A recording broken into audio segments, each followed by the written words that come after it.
Hello and welcome. Welcome on behalf of the East and Central Africa Division. I want to welcome you to our program today. Our focus today is Adventist education, and I am so pleased today to welcome to our program Dr. Delbert Baker, who's going to be speaking to us about the Adventist University of Africa. If you have not heard of this university before, I assure you, you'll be stayed glued to your seat because it is exciting what is happening here. I have witnessed it myself, and I am so pleased to be interviewing Dr. Baker so he can tell us all about it. Let me begin, first of all, by introducing Dr. Baker to our audience. Thank you. Dr. Delbert Baker is a long-time serving minister, educator and administrator of the Seventh-day Adventist Church. He is currently the Vice-Chancellor or the President of the Adventist University of Africa, and he has served there for 5 years. Now, AUA is a general conference postgraduate institution of higher education for the Seventh-day Adventist Church, and it is owned by the 3 SDA African divisions. It's located right here in Nairobi, Kenya. And under Dr. Baker's leadership, AUA has experienced wonderful progress and expansion, and we're also excited, and I'm sure we're going to share some of that with you. Dr. Baker is married to Dr. Susan Baker. She's a physical therapist and educator, and she serves at AUA as faculty and director of research. And the Bakers have 3 adult children and 6 grandchildren. Yes. So, Dr. Baker, welcome. Yes. Welcome. Thank you. It's good to be here. Thank you. Now, as I have said to our audience, you have served the Seventh-day Adventist Church from a local church pastor to a church administrator, all the way at our general conference as vice president. You've served as president at Oakwood University. You're an author. I read the book on Dr. Chiseka when I was in high school, and you have all of this experience, but from what I know about you, this is the first time that you have served on the African continent. It is. It is. It is. So. And not the first time I've been here. No, I've been I to am Africa sure. maybe 35 times prior to coming here to live. But this Yes. is the first time living on the continent. Yes, yes. Because I remember, I think when you were doing Dr. Chiseka, research with Dr. Chiseka, I remember hearing that you were in Uganda. Yes, I so was. I remember that. Yes, but this is your first time serving here. So tell us, what do you see as maybe some remarkable differences between your ministry elsewhere and here on the African continent? Well, one thing, Jocelyn, I'd say is that living here is different than visiting here. Mm-hmm. I mean, I could visit here all the times that I did, but it doesn't compare to actually living on the continent, waking up in the morning and being in this gorgeous climate. So I'd say the big thing is, first of all, living on the continent in this environment, it gives you a feel for it that you don't have any other way. In the general conference or when I was at Oakwood, I would travel here, but I think it's been a rather charmed period to live here. Susan and I have thoroughly enjoyed our time here, and AUA is a great place to live and to work. And Avant Hill, the compound itself here, with ECD is just the ideal place. So the ministry's been good. The contrast, probably the big thing is missing your family. Our grandkids, our children, whatever, being in the US. But there are some compensating factors that have made it well worth the sacrifice and the time and the enjoyment of being here. So I say it's a plus. Excellent. Well, we're so glad to have you here. Good. We are Thank so you. glad to have you here. And we thank God for the service that you and Dr. Susan Baker have given to our continent. As I said, AUA serves all 3 of our divisions. And so we have people from Southern, Eastern, as well as Western Africa coming to benefit from the work that you're doing here. So we thank God for your ministry. Well, I'd say that's one of the unique things about AUA, in that it's the only GC institution on the continent, and as you said, serves the 3 divisions. So that gives it kind of a uniqueness, unlike any other institution. It's the only place on the continent where the 3 divisions can meet at any given point in time, with the students, with the instructors, the professors, the leaders who come here on a regular basis. So AUA and this environment has made it like a convergence point. Okay. It's a kind of a meeting place for the 3 divisions on the continent. Excellent, excellent. So let's talk a little bit more about AUA. So for those who may not be familiar with the university, what is the vision that led to the establishment of this very unique institution? A great question. It was really conceived by the former administration, Jan Paulsen, Bob Lemon, Matthew Bediako. They, along with the African leaders like you say, Parton Wanza, Pastor Luca, you have even the current leaders like Dr. Raguri, they were all around here during that period.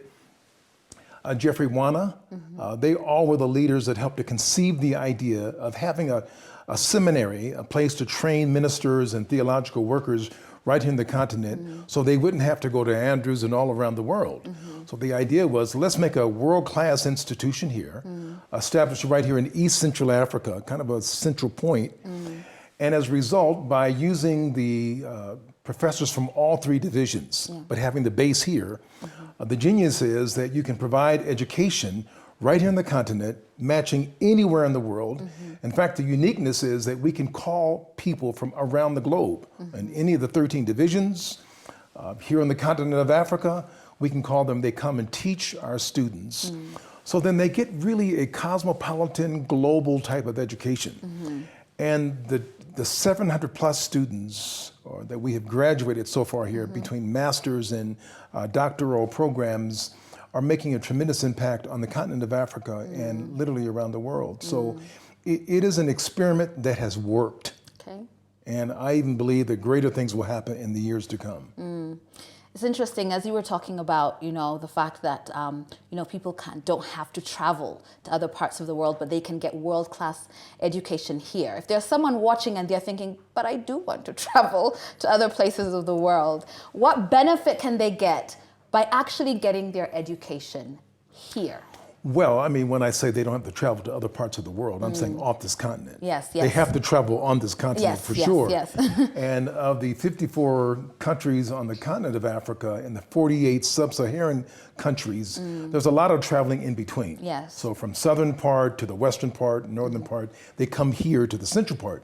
So there is travel, but we believe it's the blend of it. And then we can call people from the United States or Europe or Australia or South America, wherever, so they get the variety and the diversity, but they stay on the continent. Yes. There was a challenge in the past, and that is that oftentimes when people would go to Andrews University, I got my MDiv there, so I do understand this, the debt is significant. Yes. And so by the time you finish your education there, you almost can't afford to go back to your home country. If you're living on the continent, you have to stay there to pay off that debt. Yes. Well, here, the tuition here at AUA is very affordable. And so they're able to stay here, even though they travel from country, different countries, they can afford it. So that's the beauty of it. So you get the diversity, you get the wide blend of professors and expertise from around the world, and yet you're still here. When they leave, when they finish their education here, they can go back and work in ministry, and they're not deep in debt. Yes. That's a good thing. That's a very good thing. And although I don't work at AUA, I have had a lot of interaction. Sure. I've attended some of the church services, even some of the symposiums. And one of the benefits that I noticed is the fact that ministry is contextual.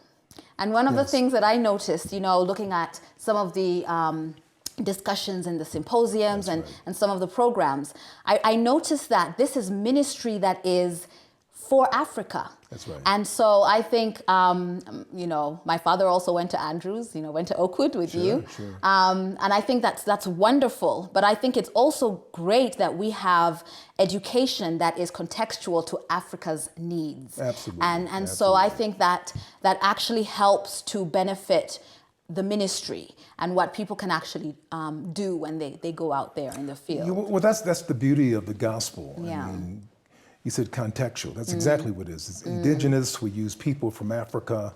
It's for Africa. It's from this, the Mother Earth, so to speak, here. But in the same time, we find that the African contribution is uniquely seen here. In other words, the books, publications, the articles that are produced from AUA have a flavor that is really educating the whole world.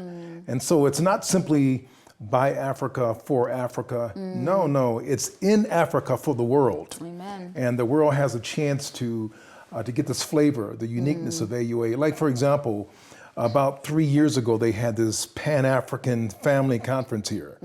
So they brought experts from all across the continent of Africa, as well as some from the US. It was sponsored by the General Conference. The Olivers did it. And more than any other time, I saw the beauty of having people speak from their own experience, from their own context. And so they did. And so the whole conference was about the African family and African marriages.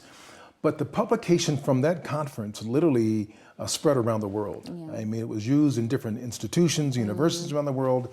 And so that was something very special there. Another volume that was done a couple years ago was on demonology. There is a Pan-African Adventist Association of Universities and Colleges, and they came together and they asked AUA, would you do a volume for us that deals with spiritualism? Okay. Animism, spiritism, that type of thing. So again, we got African scholars to put together this special volume, and as a result of that, it has again touched all the campuses on this continent as well as around the world. Done right here, done by primarily African authors and researchers. And again, AU is showing it's making a unique contribution. So you got the marriage there, you have demonology. Another big one is the African Health Study. Okay. That's put on the School of Postgraduate Studies. That's going to be a phenomenal success. It's been going on for about 2 or 3 years, and they're literally surveying African members across the continent, sub-Saharan Africa. And Dr. Ganu is the one working with that. And I think they have right now, Jocelyn, they probably have maybe 20,000 surveys that have been filled out. And so they're crunching all these numbers, and they're going to produce a study showing how we can maximize health for Africans in the African context. Okay. So again, it goes back to the context. So the context is a key theme that we work with at AUA. I think that's exciting. That's really exciting stuff. You've already indicated some things that make AUA very unique and distinctive. But I don't know if you can explain to our audience some of the other things, maybe in how the programs are run, that make it a little bit different from maybe how other universities function. Well, I'll say 2 things. I mentioned to you about the publications. Another thing that AUA is doing is we're deliberately working on getting more female scholars to come, female students. Maybe about 5 years ago, we had about 2 or 3% of AUA were females. Right now, we're about 10 or 11%. We're very proud of that. The fact that we're increasing the number of female students. We have scholarship programs. We have special incentives for women who are working and have families. They can come here for 2 or 3 months and then go back and forth. So I think the timing is key. The timing, how we have it in cohort systems. There are a group of students anywhere from 15 to 30 or 40 students. But they come for 2 or 3 months, and then they go back to their professions. Yes. And then they come back again. Now, we do a lot of online studies and programs and classes, so you can be at home and do your studies as well as be here face-to-face, the blended approach of face-to-face and online. Then I said about the professors and the fact that the beautiful central locality of Nairobi, I think, is key as well for the 3 divisions. If it was south, it's leaning in that direction, or north, but right here in the center. So you have people coming from all across the continent, meeting here. They're developing friendships and ministry connections and networks that they can give no other way. So that's uniqueness. And then we have not simply the theological seminary, but then we have the School of Postgraduate Studies. Okay. So the 2 of them complement one another. And about 3 years ago, we started the Center for Continuing Education. Okay. And that's for non-degreed people who want to take classes, online classes. That's a new feature we have. So whereas normally you would have to have a bachelor's to come, yes, but they're only graduate programs, yes, masters and doctorates. But with the center now, you don't have to have a bachelor's degree to take classes. So we think that's a plus. The online is another strong factor. One of the things that we did about 3 or 4 years ago, we did a brand new infrastructure with fiber optics and online equipment and so forth. And little did we know how much we'd be needing it as now. we do right now. Yes. Right now, really, it was Yeah. important then, but we had to kind of promote it and Yes. push it and talk about it. And now it's a must. So AUA has a variety of things that no other institution has quite like it on the continent. But maybe best of all is the fact that with it being a GC institution, it has GC connections. It has the funding from the GC, which makes it more affordable. And then it has the unique advantage of being kind of like the child that's owned by 3 different sets of parents. And so that has a special ring to it as well. And then the friends you do here, the friends you make here at AUA, they're for life, and the connections you make. So it's a special place, Yes. unlike anything you'll find anywhere else, I think. You can see I believe in it, Yes. so that's good, that's good. Yes, excellent. Now you touched a little bit, Dr. Baker, on the programs. If someone is thinking, well, this is piquing my interest, maybe can you tell us a little bit more about the programs that you have Good. for? Well, in the seminary, you have your doctoral PhD in theology and biblical studies. Okay. That's the big one. That's the ultimate. Then you have your DMin in missiology, and you have a variety of concentrations in ministry and in leadership. Then you have your master's in pastoral theology. You have a master's in biblical languages. You have an Old Testament specialty, a New Testament specialty. You have a variety of things you can do in the theological side, the seminary. Yes. On the other hand, you have the School of Postgraduate Studies. And so you've got your Master's of Business Administration, you have Master's of Public Health, you have Applied Computer Science, and of course you have 2 very solid programs in leadership, a Master's and a PhD. So that's a pretty good variety. Now, we don't have the sciences, we understand that. And so if you're interested in those areas, you probably would choose another institution. But in those areas that I described, there is no better place, I think, to find a great opportunity to get the study you want, keep your profession going, come here for part, and then go back home and finish it pretty much in good time. I believe you do also have something in public health, though. Yeah, public health, yeah. A master's in public health, Yes. absolutely, Yes. for sure. That's a very strong program. And in fact, they're even contemplating, thinking about something, maybe a doctorate at some point in time. So, yes. Okay, excellent. Okay, great programs there. So, besides your postgraduate programs, I liked, you talked about the continuing education program. What other, if someone is watching and they're thinking, I'd like to come in and see AUA, and what other way can they benefit from having AUA here? Maybe if I can ask you to start with the continuing education program. You mentioned it briefly. So what kind of person would benefit from the continuing education program? Well, we're more interested in more of a generalist approach with that. Like if they want a leadership course, I'm talking about online. It may cost a little bit of something, or maybe even free.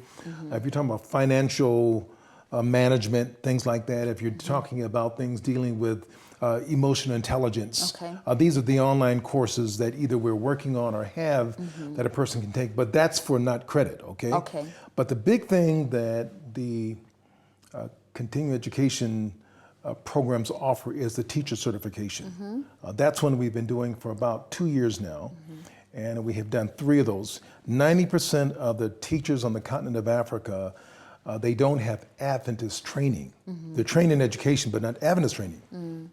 So we've had a number of donors who have given substantial money saying, we'd like to help that become a reality.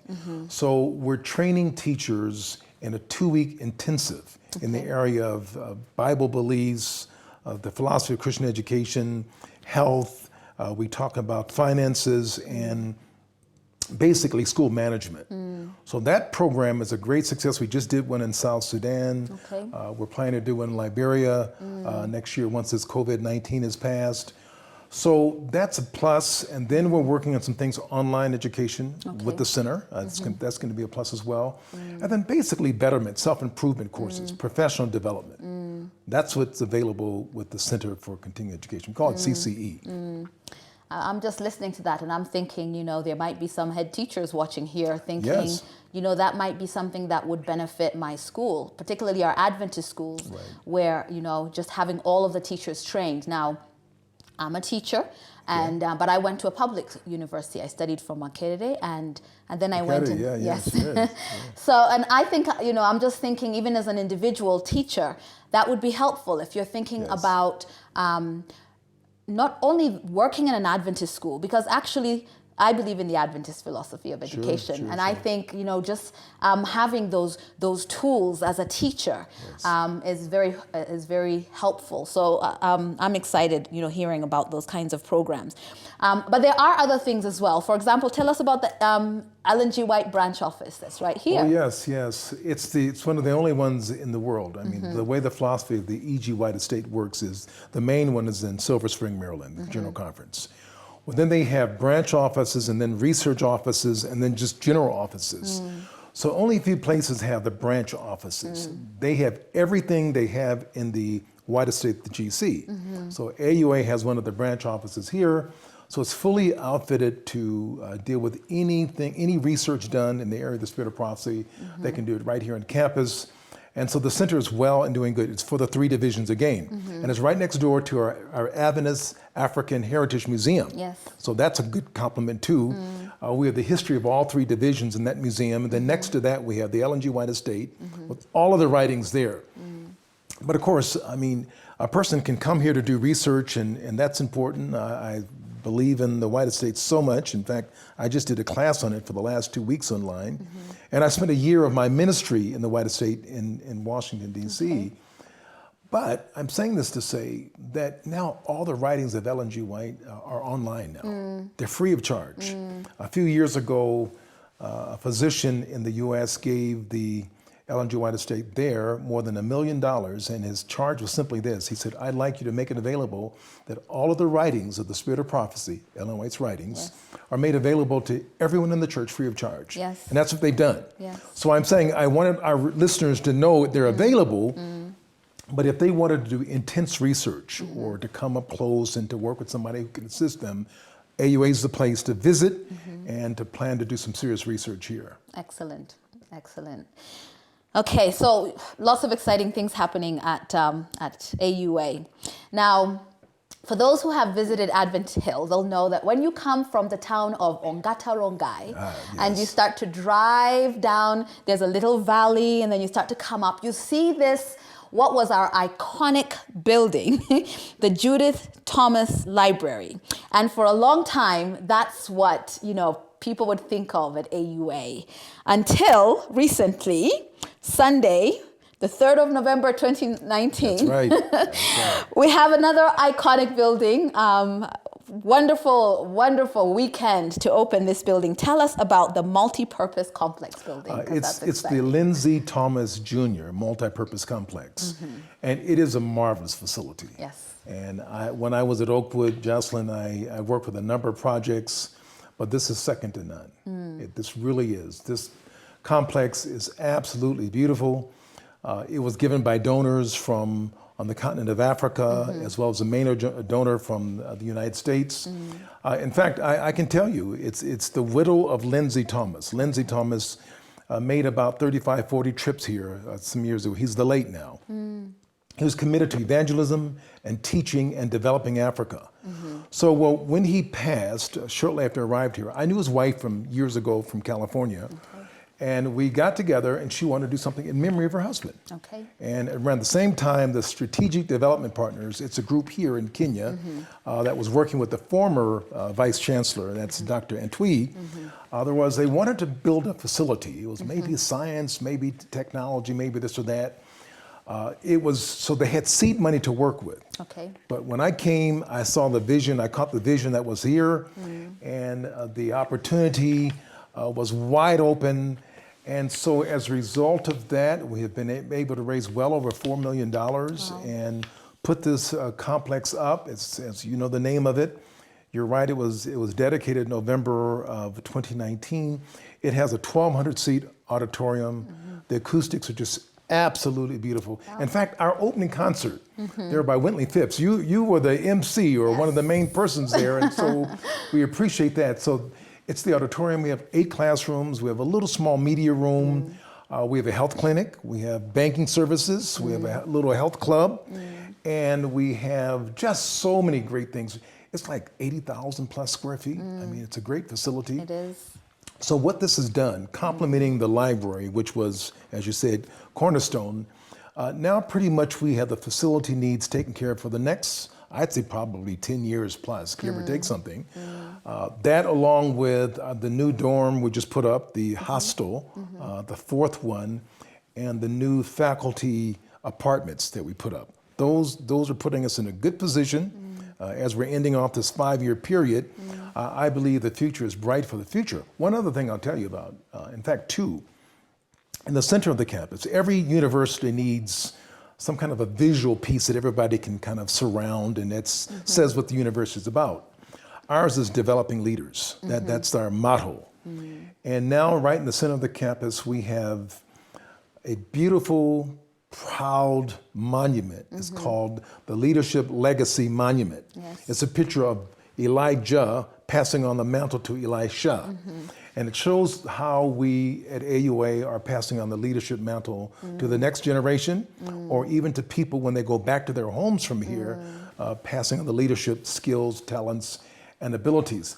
That, along with a unique animal park, is really we calling the Leadership Park. Yes. We've selected 21 Kenyan animals, okay, top Kenyan animals. And we got a Kenyan sculptor to make these animals life-size and put them in the park. And according to the book of Job, and Job says, go to the creatures, they will teach you, and so forth. Yes. Every animal has a story to tell. What is the Bible text that ties in with it? Tells something about that animal. We have it in English and Swahili. And then what is the leadership trait of that animal? So it's literally, there's a health path through it. Yeah. You can walk through it. You can read about the different animals and the leadership traits. So the whole idea is the whole campus, the whole AUA campus speaks about leadership, Christianity, serving people, helping others. So it's a learning environment. Those are some of the things that we think add some class and some flavor to it, but that's only along with beautiful ECD and beautiful Maxwell Academy, beautiful Avon Hill Primary School, and even Maranatha on the site here as well. So we're here with neighbors, and everybody takes great pride in developing this campus and this compound, and so we're a part of just a beautiful place and beautiful people. Oh, excellent, lovely. And you know, as you were talking about the leadership park, I remembered before the leadership park was put up, I remember hearing you speak about how we could learn from the animals, and hearing you give a talk about just one animal and what we could learn from it. And I remember you saying, I could actually do so many animals. And then I saw the park and I was thinking, I wonder, it would be interesting to hear Dr. Baker speak about each of these and it's, animals. you know, it's and I love the idea that we had Kenyans to do it. This skilled craftsman did these animals, did a great job. Yeah. And the one who did the monument also is a Seventh-day Adventist Kenyan sculptor. And he took a 20-ton piece of black Kenyan granite and carved out of that these Elijah and Elisha figures. And so that's a great story in itself. All this was donations. So everything you see, there's no debt on anything, no debt free, and I praise God for that. Oh, yes, that's really something to praise God about. And I'll come back to that in a moment. But earlier you were talking about, you know, setting up the fiber optics and everything. And, you know, it was just something that you were talking about, and how right now it's just proved to be a godsend. So we are in the middle of this worldwide pandemic. Absolutely. And it has, you know, impacted every nation on the planet. What adaptations has AUA had to do to deal with continuing education in the midst of this pandemic? Well, there are two basic philosophies that have driven us with this. The first one is, you know, VUCA, V-U-C-A, volatility, uncertainty, complexity, and ambiguity. This is a concept that says that if leaders and organizations and even families, if they would keep VUCA in mind, and if they could plan with that in mind, the fact that we're living in a very uncertain world, things change all the time. It's fast paced, you hardly know what's gonna happen. You wake up one morning, the world's different the next. So with this reality, thinking progressive organizations do best to always think beyond the moment. You're dealing with now. There are problems now, but you have to think about 5 years down the line, maybe 10 or beyond. That philosophy, VUCA for one, philosophically as an administration, we're saying we have to think beyond the present. Number two is what I refer to as the Joseph principle. In the Bible, those 12 chapters are dedicated to Joseph.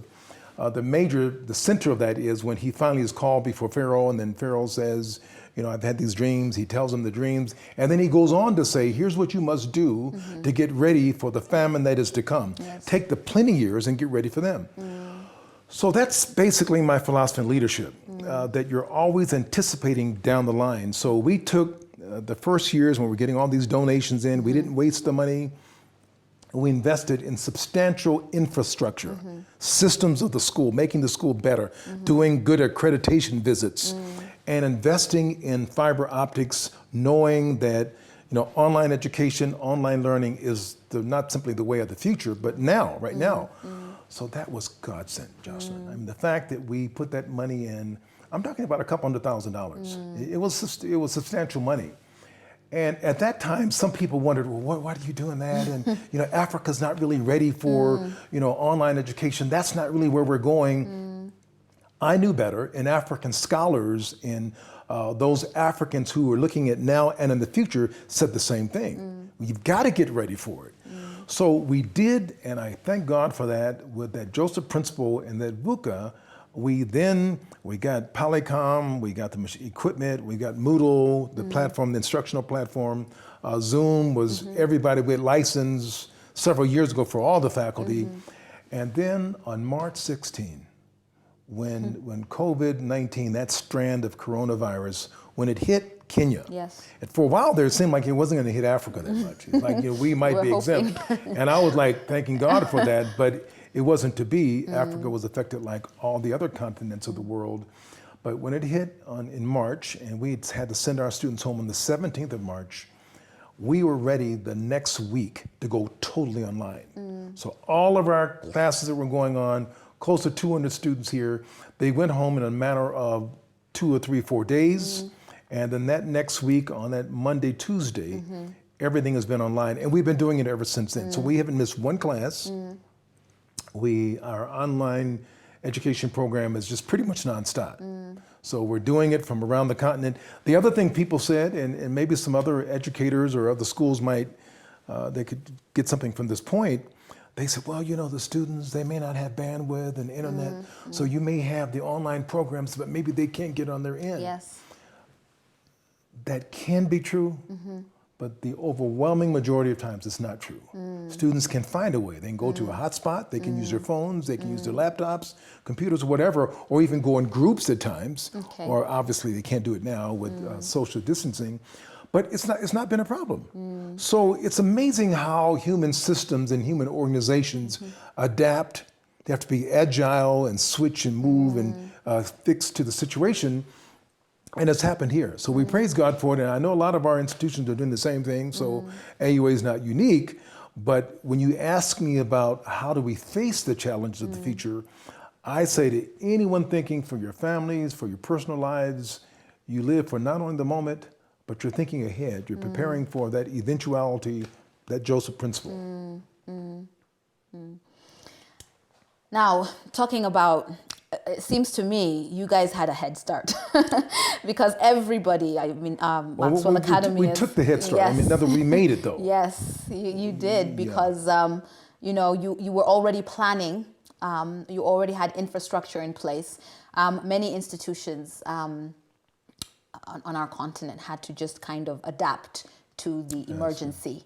And it wasn't easy. So I think that made it easier for the professors, the lecturers, as well as the students. Yeah, that's true. And I thought about that. And in fact, some people will say, well, you had a head start at AUA. But I will say this, and I mean it sincerely, schools may have few resources, but they can start somewhere. That's the idea. You start, even if it's one room, that you have a ICT room, or you have a media room.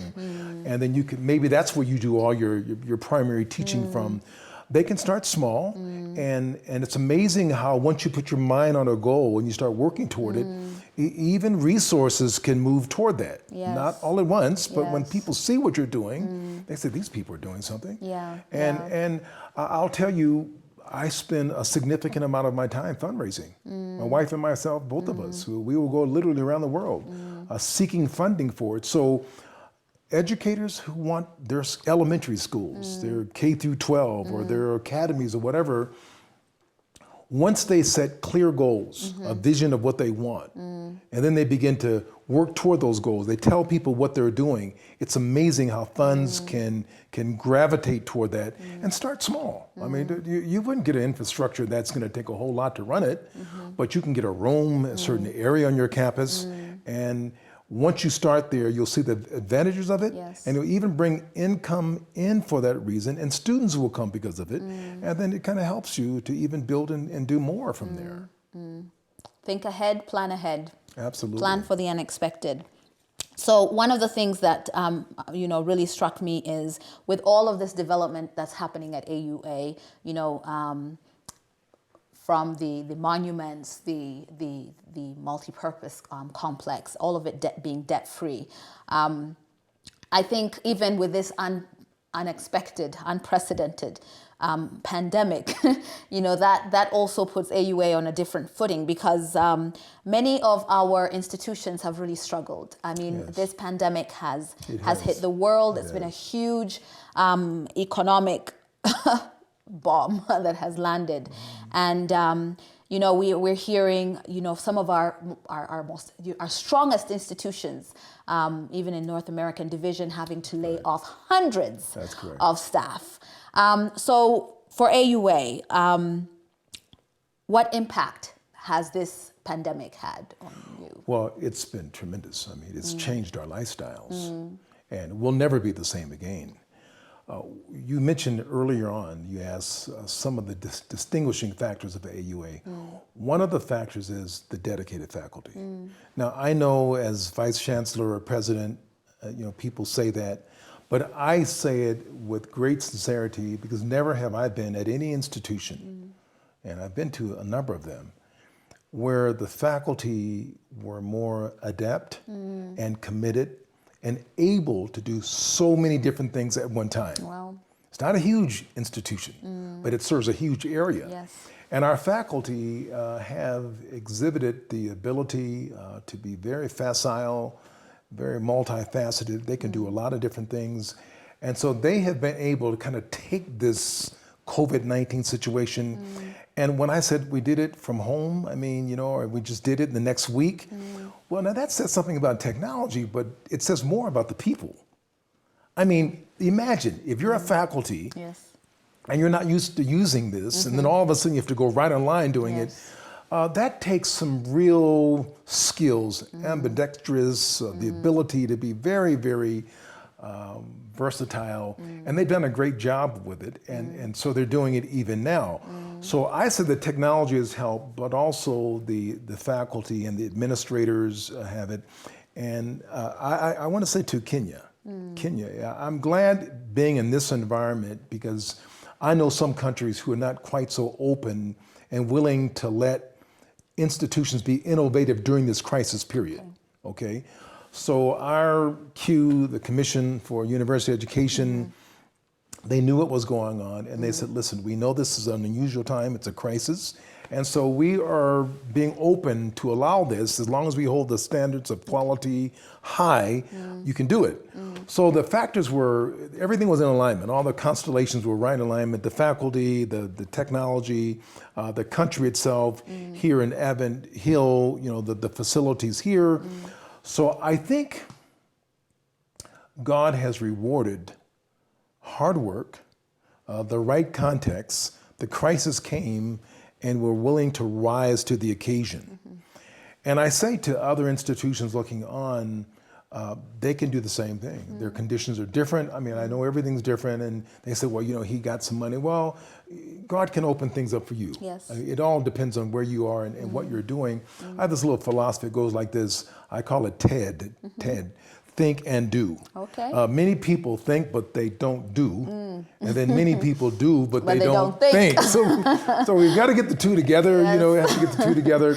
So come up with these ideas, you know, talk to your people, plan it out, and then find resources to support it, and then make it happen. Do something, and then you start something, God will bless what you do, and then you can kind of grow from there. Amen. It can be exciting. It can be an adventure. Yes. Oh, it sounds exciting. It sounds exciting. I hope your faculty will watch this. I was very appreciative from your president. That's excellent.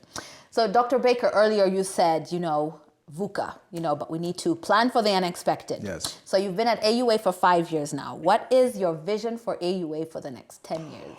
Well, I believe that the sky is what's before AUA. There's no limit to it, basically. With the online education, with the 3 divisions we're working with new programs that can be offered, with the teacher certification, with the women avenues that are opening up now, our real dream is beside the area of greater diversity, of the 48 countries in sub-Saharan Africa, we have entered 32. Okay, we have 32 countries we entered. As I mentioned, we're about 725, 750 students. We're right in that area. That's where we like to stay, really. Okay. We probably can go up to maybe 1,000, but we fluctuate between, I would say, 650 and 750, 800, okay? But there are a number of countries on this continent that have no one who has come to AUA. Okay. And not only that, they don't have, in many cases, graduate degrees in Adventist pockets or circles or conferences or unions. The big vision is find these few thousands of pastors who need education. AUA has it. Now we've got online programs, so they don't always have to travel as much as they used to.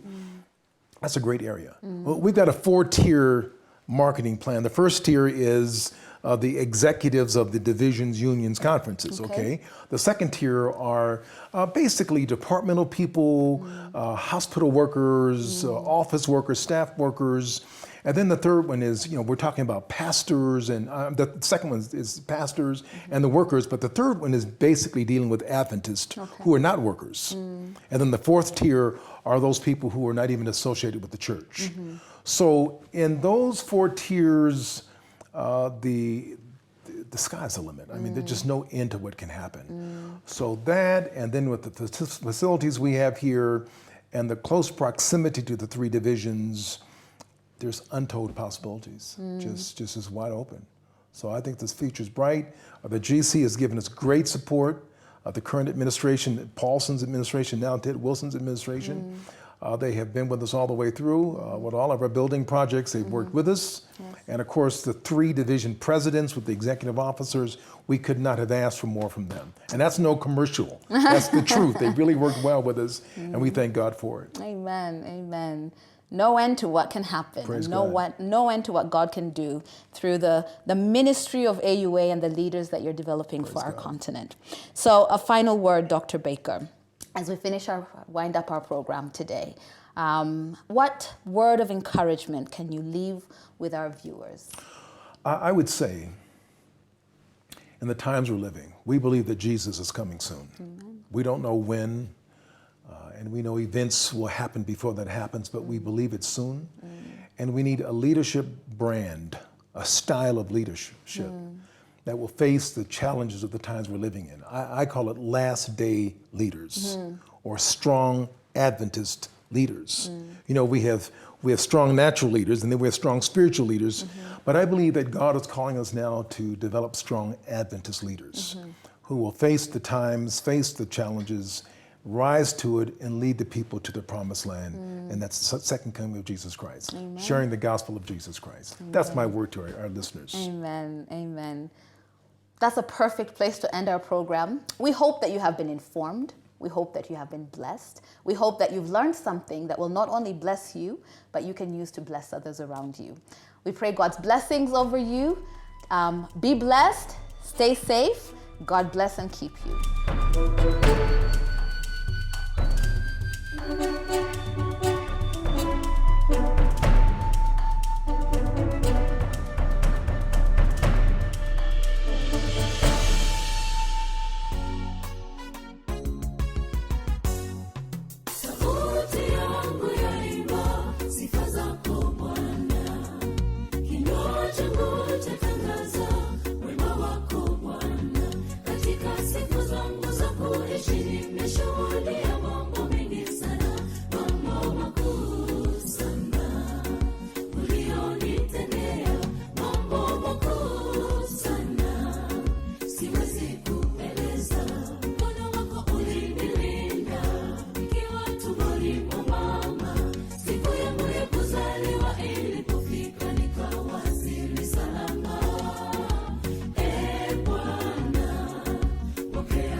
kukuabudu wewe. Safari ndefu umenileta, nikumbukapo nilikotoka. Nisingekuwa nilivyo, isingekuwa wewe Bwana, acha nishukuru.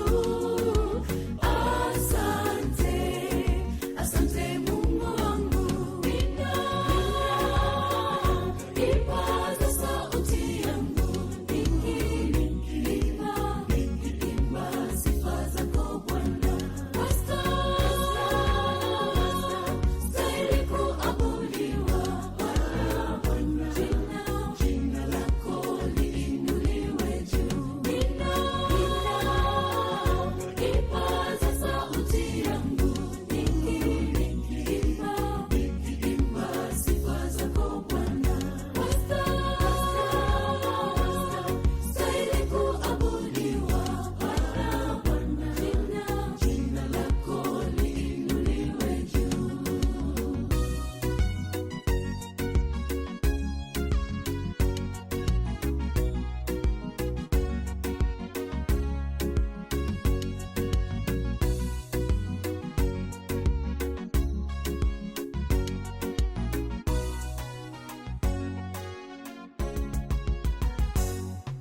Ipo siku nitaleta sifa kamili kwako, sifa zisizo kama za huku duniani, maana sifa za huku duniani zina kasoro nyingi sana. Siku nitatolewa hapa duniani, siku nitasimama mbele zako Bwana, sitakuwa na kinyongo tena.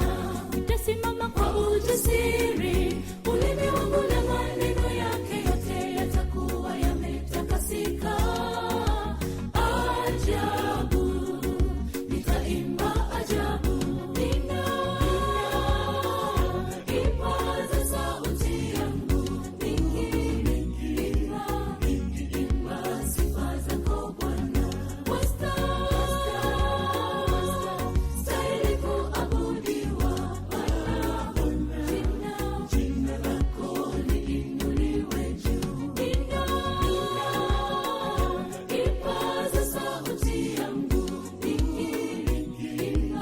nikiimba sifa zako Bwana. Stahili kuabudiwa Bwana.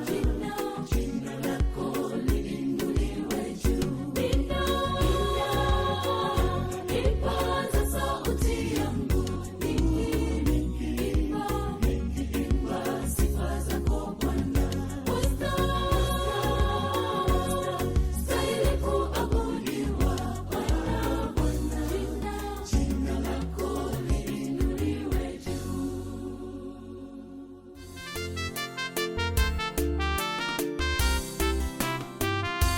Jua la utakaso, jua la utakaso, jua la utakaso, jua la utakaso, jua la utakaso.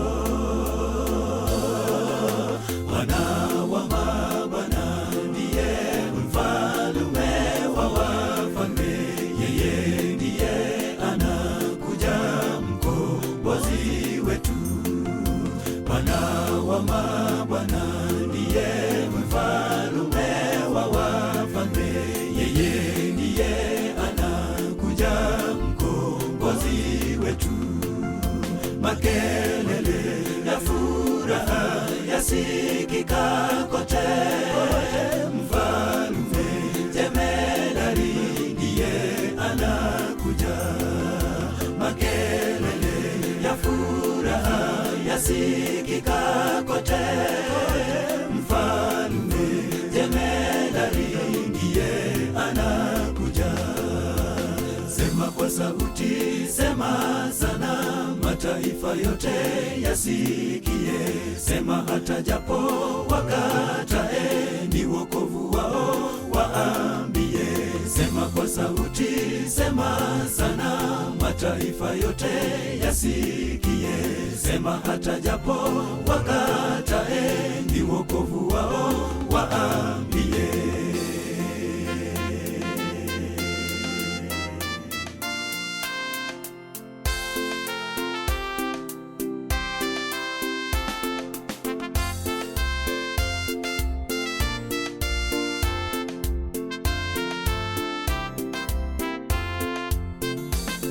Kama kweli wamechagua kupotea, uambie ili waweze kuchagua uzima wa milele.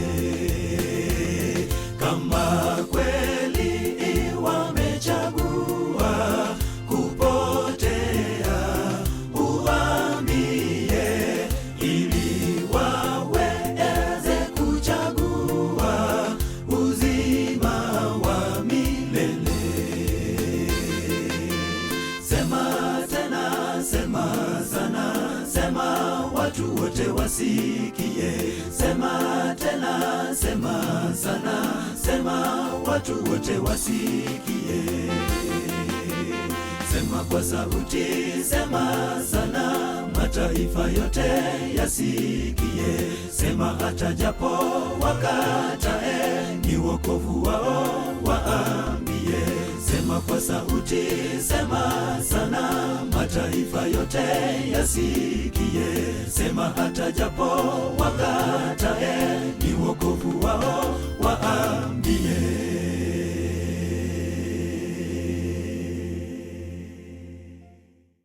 Mkiniomba lolote, mkiniomba lolote, mkiniomba lolote, kwa jina langu mtalifanya.